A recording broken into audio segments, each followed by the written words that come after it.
Baik adik-adik, di video kali ini kembali kita akan membahas sebuah contoh soal ya, masih berkaitan dengan materi gelombang bunyi Fisika SMA kelas 11. Nah, secara khusus kita akan belajar tentang efek Doppler dan frekuensi layangan. Oke, langsung aja kita bahas. Jadi di sini soalnya adalah mobil A mendekati pengamat P yang diam dengan kecepatan 30 meter per sekon sambil membunyikan sirine berfrekuensi 504 Hz ya. Jadi di sini pengamatnya diam ya, Dek ya. Sementara sumber bunyinya bergerak ya dengan kecepatan 30 meter per sekon. Atau kalau kita gambarkan ya. Jadi di sini ada pengamat ya, pengamat P, kecepatannya sama dengan 0 karena dia diam. Lalu di sini ada mobil A ini bergerak mendekati pengamat. Kecepatannya 30 meter per sekon ya, berarti dia bergerak ke kanan.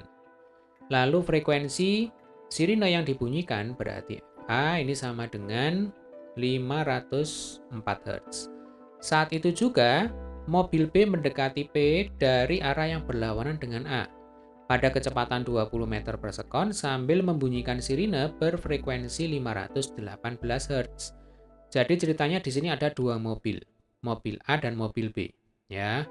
Nah, kedua mobil ini bergerak berlawanan, sama-sama mendekati pengamat. Berarti di sini mobil B dia bergerak ke kiri dengan kecepatan 20 meter per sekon ya. Nah, frekuensi sirinenya 518 Hz ya. Berarti di sini FB sama dengan 518 Hz ya. Bisa membayangkan ya, Dek ya. Jika cepat rambat bunyi di udara 300 meter per sekon, maka frekuensi layangan yang didengar P adalah, jadi yang ditanyakan di sini adalah frekuensi layangan ya. Nah, sebelum kita membahas tentang frekuensi layangan, kita tahu menurut efek Doppler, nanti frekuensi bunyi yang didengar oleh pendengar itu tidak akan sama dengan FA dan FB. Mengapa? Karena baik pendengar dan sumber bunyi kalau bergerak dengan kecepatan tertentu ya, maka nanti frekuensi yang didengar oleh pendengar itu tidak sama dengan frekuensi yang dipancarkan oleh sumber bunyi. Nah, maka di sini nanti akan ada FPA, ini adalah frekuensi yang didengarkan oleh pengamat, ya, sumber bunyinya adalah mobil A. Dan FPB, nah ini adalah frekuensi yang didengarkan oleh pengamat atau pendengar, sumber bunyinya adalah mobil B. Nah, yang dimaksud dengan frekuensi layangan itu sebenarnya adalah selisih antara FPA dan FPB. Jadi, FL atau frekuensi layangan yang didengar oleh pengamat ya, itu rumusnya adalah mutlak dari FPA dikurangi FPB. Nah, selanjutnya tinggal kita menghitung FPA dan FPB dengan menggunakan rumus efek Doppler. Ya, masih ingat ya, rumus efek Doppler ya. Jadi nanti di sini ada FP sama dengan, nah ini per begitu. Yang di atas tanda per itu adalah V, VP. Yang di bawah tanda per itu V, VS. Kemudian ini kita kalikan dengan FS ya. Lalu ini tandanya bisa plus, bisa minus. Ini juga sama, bisa plus, bisa minus ya. Ini adalah rumus umum dari efek Doppler ya. Jadi FP itu adalah frekuensi pendengar atau lengkapnya adalah frekuensi bunyi yang didengar oleh pendengar ya. V itu adalah cepat rambat bunyi di udara. Nah, biasanya cepat rambat bunyi di udara itu sama dengan 340 meter per sekon ya, Dek ya. Tetapi kalau di soal ini diketahui cepat rambat bunyi di udara sama dengan 300 meter per sekon. Berarti nanti ini yang kita ikuti ya. Lalu VP dan VS itu masing-masing adalah kecepatan gerak pendengar, VS itu adalah kecepatan gerak sumber bunyi. Nah, kalau di soal ini kebetulan VP-nya sama dengan 0. Ya, ini VP sama dengan 0. Berarti nanti di sini bisa kita coret ya VP-nya. Lalu FS itu adalah frekuensi sumber bunyi.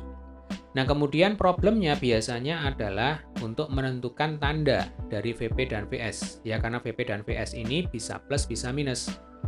Nah, cara mudah untuk menentukan tanda dari VP dan VS itu kita bisa menggunakan metode gambar ya, Dek ya. Jadi cara menggambarnya adalah ini adalah pendengar, yang ini adalah sumber. Atau kalau pakai istilah di soal, ini adalah pengamat, yang ini adalah sumber ya. Nah, kalau pendengar mendekati sumber berarti nanti panahnya itu adalah ke kanan. Kalau pendengar menjauhi sumber, panahnya adalah ke kiri. Kalau diam ya berarti nanti VP sama dengan 0. Nah, ini nanti kita coret ya. Demikian juga kalau pada sumber bunyi. Jadi kalau sumber bunyi itu mendekati pendengar, maka nanti panahnya adalah ke kiri. Kalau menjauhi pendengar, berarti panahnya adalah ke kanan.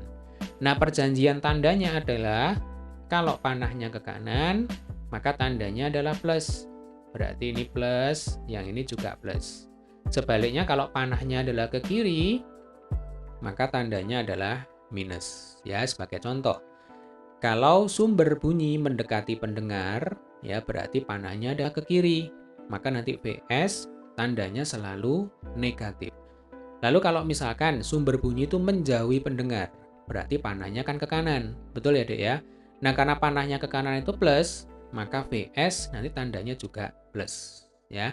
Hal yang sama itu pada pendengar ya. Kalau pendengar itu mendekati sumber ya berarti panahnya ke kanan, nanti tandanya plus. Kalau pendengar menjauhi sumber, ini panahnya adalah ke kiri, berarti tandanya adalah negatif ya. Jadi ini bedakan ya dengan sketsa kita di awal ya. Karena kalau di sini perjanjiannya adalah pendengar itu selalu harus diletakkan di sebelah kiri sumber ya. Jadi tidak boleh kebalik.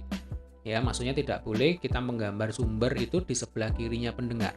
Ya, nanti akan salah ya rumusnya. Jadi kalau pendengar itu harus selalu diletakkan di sebelah kiri sumber. Ya, jadi bedakan, sekali lagi bedakan dengan gambar sketsa di awal. Ya, kalau gambar sketsa di awal itu tujuannya adalah untuk mempermudah kita membayangkan apa sebenarnya yang terjadi di soal. Nah, kalau yang ini adalah metode untuk menentukan tanda ya dari VP dan VS. Jadi kalau kita mau menentukan tanda, berarti patokannya yang ini. Ya, jadi pendengar di sebelah kiri sumber. Ya, kalau panah ke kanan kita beri plus, kalau panah ke kiri kita beri tanda minus. Ya.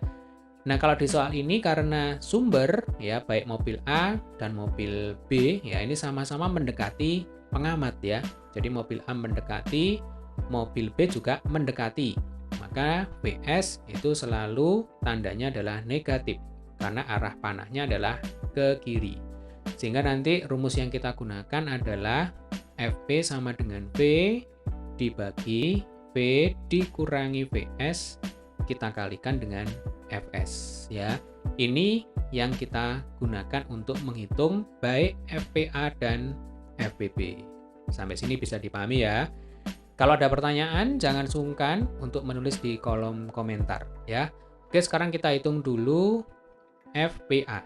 Ya, berarti fokus di mobil A ya, Dek ya. Frekuensi sumbernya 504 Hz. Nah, rumusnya ini langsung aja saya masukkan angkanya ya. Berarti V di sini sama dengan 300. Yang ini ya, Dek ya.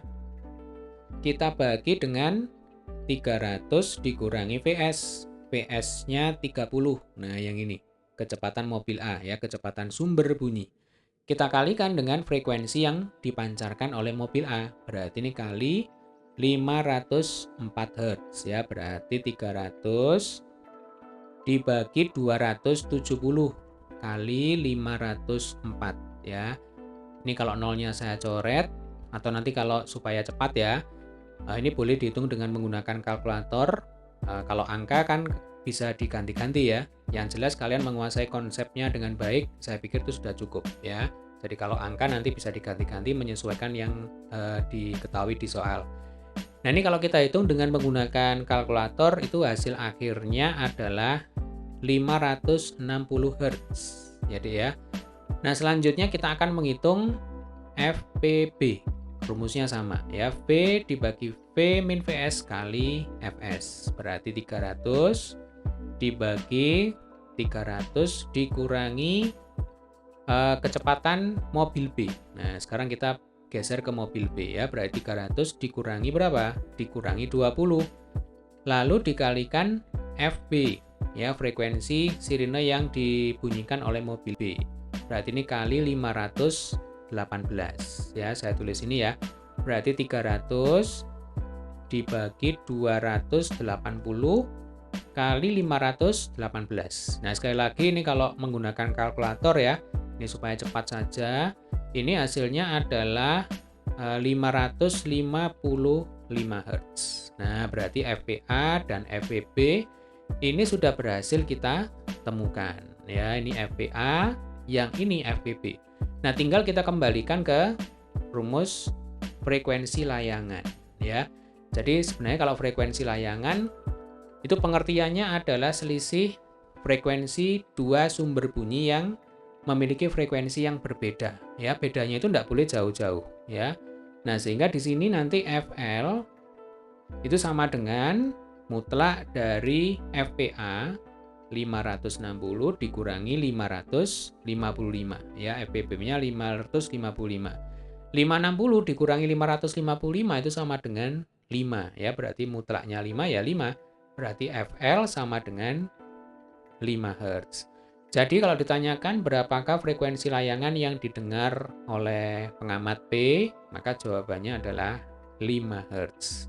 Baik, demikian tadi adalah pembahasan soal kita kali ini berkaitan dengan materi gelombang bunyi ya, Fisika SMA kelas 11. Secara khusus kita telah belajar tentang efek Doppler dan frekuensi layangan.